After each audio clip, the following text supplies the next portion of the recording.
Сәлем достар, сіздермен бірге плежір арнасы. Бүгінгі біздің видеомыздың тақырыбы Амазонкадағы 10 жыртқыш аңдар. Ал біз видеоға кеттік. Бразилиялық камшат. Ұзындығы 2 метрге дейін өсетін бразилиялық камшаттар негізінен балықтар мен теңіз шаяндарын жейді. Құба-паку. Адамның тістеріне ұқсас тістерге ие бұл балықтар пираньялар тектес ірі балық болып саналады. Алайда пираньяларға қарағанда бұл балықтар жемістер мен жаңғақтарды да жейді. Скумбрия тәріздес гидролик. Ұзындығы 1 метр болатын гидроликтердің қансорғыш балықтар деп атайды.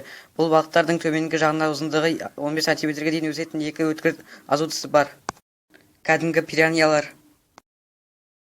Амазонканың ең қауіпті жыртқыштары болып саналатын кәдімгі пиранья кез келген адамның бойында үрей тудыруға анық. Голливуд фильмдерінде жиі кездесетін бұл жыртқыштар негізінен жемтік жейді.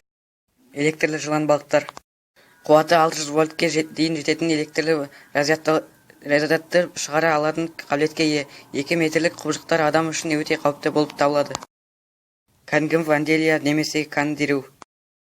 Сыртқы көрінісі өте қарапайым әрі жыртқыштарға тән болмағанымен, жергілікті халықты үркітетін бұл кішігірім паразиттер жайындар несіп жолы арқылы судағы адамның денесіне кіріп, инелері арқылы ұстанып қалады.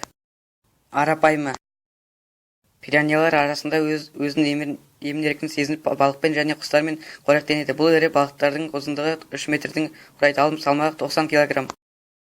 Су айдаһары анаконда.